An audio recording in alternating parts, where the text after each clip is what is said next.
నమస్తే. ఈ వీడియోలో మనము 10th క్లాసు న్యూ టెక్స్ట్ బుక్లో థర్డ్ లెసను మనుష్యత అనేటువంటి పాఠం యొక్క పరిచయాన్ని చూద్దాం. ఇక్కడ మనకి ఈ పాఠం రాసినది మైథిలి శరణ్ గుప్త్.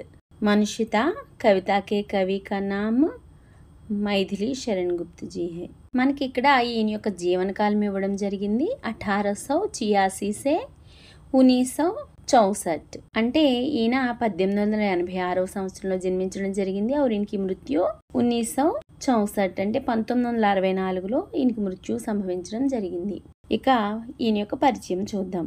1886 में झांसी के करीब चिरगांव में जन्मे मैथिली शरण गुप्त अपने जीवन काल में ही राष्ट्र कवि के रूप में विख्यात हुए. इनकी शिक्षा दीक्षा घर पर ही हुई. संस्कृत, बंगला, मराठी और अंग्रेजी पर इनका समान अधिकार था. 1886 సంవత్సరంలో ఇంచుమించుగా ఝాన్సీ అనేటువంటి ప్రాంతానికి సంబంధించి చిరగావ్ అనేటువంటి గ్రామంలో ఈయన జన్మించడం జరిగింది. ఎవరు? మైథిలి శరణ్ గుప్తజీ. ఈయన యొక్క జీవితకాలం అంతా కూడా ఈయన జాతీయ కవిగా చాలా ప్రఖ్యాతిగాంచారు.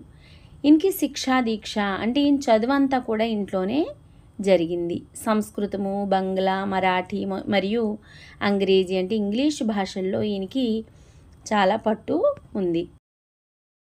गुप्त जी राम भक्त कवि हैं. राम का कीर्तिगान इनकी चिरसंचित अभिलाषा रही.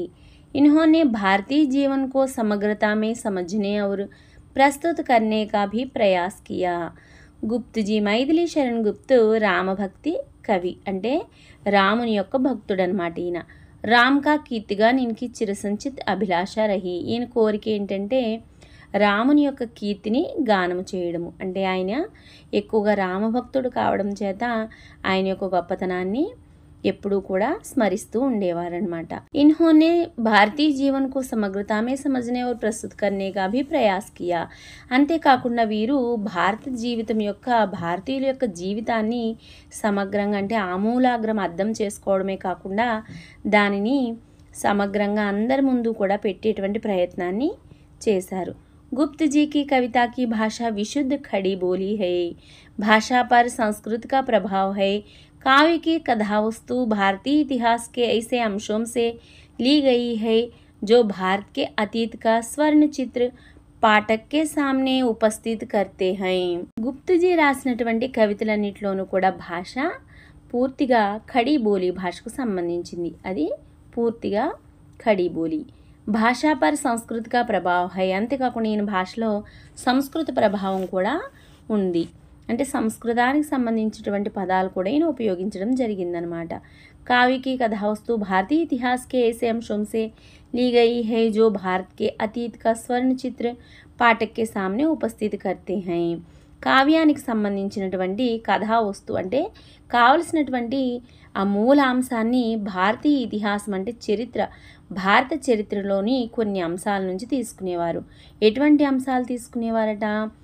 భారతీయ చరిత్రకు సంబంధించి జరిగిపోయినటువంటి మంచి మంచి విషయాలు ఏవైతే ఉన్నాయో అవన్నీ కూడా పాఠకుల ముందు పెట్టేటువంటి ప్రయత్నమైనా చేయడం జరిగింది.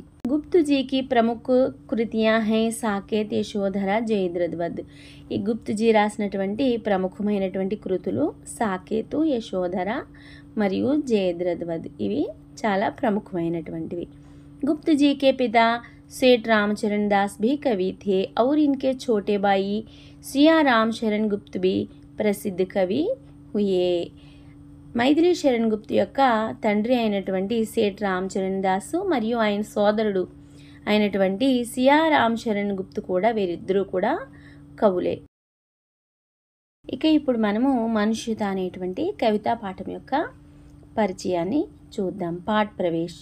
प्रकृति के अन्य प्राणियों की तुलना में मनुष्य में चेतना शक्ति की प्रबलता होती ही है. वह अपने ही नहीं औरों के हिताहित का भी ख्याल रखने में औरों के लिए भी कुछ कर सकने में समर्थ होता है. पशु चरागाह में जाते हैं, अपने अपने हिस्से का चराते हैं, पर मनुष्य ऐसा नहीं करता. वह जो कमाता है, जो भी कुछ उत्पादित करता है, वह औरों के लिए भी करता है, औरों के सहयोग से करता है. ప్రకృతి యొక్క అన్ని ప్రాణుల్ని మనిషితో పోల్చడం జరుగుతోంది ఇక్కడ। प्रकृति के अन्य प्राणियों की तुलना में मनुष्य में चेतना शक्ति की प्रबलता होती ही है। ప్రకృతిలో చాలా రకాల ప్రాణులు ఉంటాయి, కానీ వాటితో పోలిస్తే మనిషికి చేతనా శక్తి అంటే మనిషి ఏ పనైనా కూడా చేయగలిగేటువంటి శక్తి చాలా ఎక్కువగా మనిషిలో ఉంటుంది।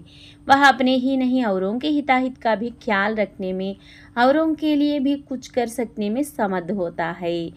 అతను తన కోసమే కాకుండా ఇతరుల కోసం కూడా వారి మంచి చేయడం కోసము దాని మీద దృష్టి పెట్టడంలోనూ ఇతరుల కొరకు ఏదైనా చేయడంలోనూ సమర్థుడుగా ఉంటాడు। పశు చరాగాహ్ మే జాతే హై, పశువులు ఏం చేస్తాయి, ఏదైనా మేత మేయడానికి వెళ్తాయి।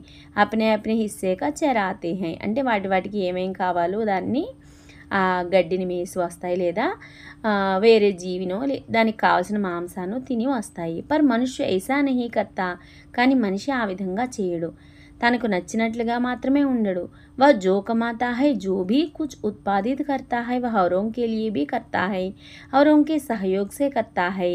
वह जो कमाता है, అతను ఏదైతే సంపాదిస్తాడో, जो भी कुछ उत्पादित करता है, ఏదైతే ఉత్పాదన అంటే ఏదైతే దేన్నైతే ప్రొడ్యూస్ చేస్తాడో అది దేనికోసం చేస్తాడు, కేవలం తన కోసమే కాకుండా ఔరోం కే లియే భీ కర్తా హై, ఇతరుల కోసం కూడా చేస్తాడు।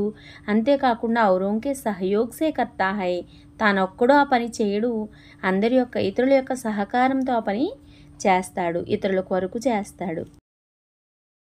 प्रस्तुत पाठ का कवि अपनों के लिए जीने मरने वालों को मनुष्य तो मानता है, लेकिन यह मानने को तैयार नहीं है कि ऐसे मनुष्यों में मनुष्यता के पूरे पूरे लक्षण भी हैं। वह तो उन मनुष्यों को ही महान मानेगा जिनमें अपने और अपनों के हित चिंतन से कहीं पहले और सर्वोपरि दूसरों का हित चिंतन हो। उसमें वे गुण हों जिनके कारण कोई मनुष्य इस मृत्युलोक से गमन कर जाने के बावजूद युगों तक औरों की यादों में भी बना रह पाता है। उसकी मृत्यु भी सुमृत्यु हो जाती है। आखिर क्या है वे गुण?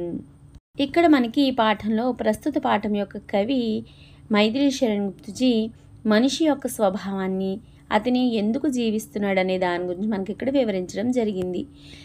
अपनों के लिए जीने मरने वालों को मनुष्य तो मानता है, అయితే తన కోసం మాత్రమే పుట్టడము చనిపోవడము అనేది చేసేటువంటి మనిషి అవుతాడు, కానీ లేకిన్ యహ్ మాన్నే కో తయార్ నహీ హై కి ऐसे मनुष्यों में मनुष्यता के पूरे पूरे లక్షణ్ భీ హై।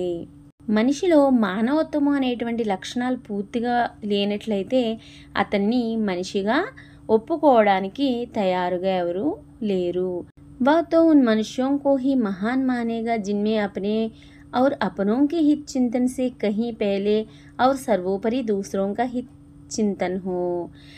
మనిషి అని ఎవరిని అంటారు అని చెప్తున్నారు ఇక్కడ ఈయన। ఓతో ఉన్ మనుష్యోం కో హీ మహాన్ మానేగా, ఎవరిని గొప్పవారుగా ఇక్కడ గుర్తిస్తున్నారంటే జిన్మే అపనే और अपनों के हित के चिंतन से అంటే ఎవరైతే అపనే తన గురించి, अपनों के हित అంటే నాకు మంచి జరగాలి నా గురించి అనేటువంటి ఆలోచన కంటే కూడా, ఇససే కహీ పెహలే దీనికంటే కూడా ముందుగా, సర్వోపరి దూసరోం కా హిత్ ముఖ్యంగా ముందుగా ఇతరుల యొక్క మంచి గురించి ఎవరైతే ఆలోచిస్తారో వారిని ఇక్కడ మనుషులుగా గుర్తించడం జరుగుతుంది అని ఇక్కడ మనకి కవి వివరించడం జరిగింది। ఉస్మే వే గుణ్ హో జిన్కే కారణ్ కోయి మనుష్య इस मृत्युलोक से गमन कर जाने के बावजूद युगों तक औरों की यादों में भी बना रह पाता है। उसमें वे गुण हो ఎవరిలో అయితే ఈ విధమైనటువంటి లక్షణాలు ఉంటాయో, ఎటువంటి లక్షణాలు, जिनके कारण कोई मनुष्य इस मृत्युलोक से गमन कर जाने के बावजूद ఏ కారణంగానైనా సరే మనిషి ఈ మృత్యులోకం యొక్క గమనంలో అంటే ఎవరైతే మృత్యువాత పడతారో చనిపోతారో ఆ చనిపోయినప్పుడు యుగోం తక్ ఔరోం కి యాదోం మే భీ బనా రహ్ పాతా హై, యుగాల వరకు కూడా ఇతరుల యొక్క ఆలోచనలలో ఆ వ్యక్తి ఇంకా జీవించి ఉంటాడు, అతను అసలైనటువంటి మనిషి। उसकी मृत्यु भी सुमृत्यु हो जाती है। आखिर क्या है वे गुण?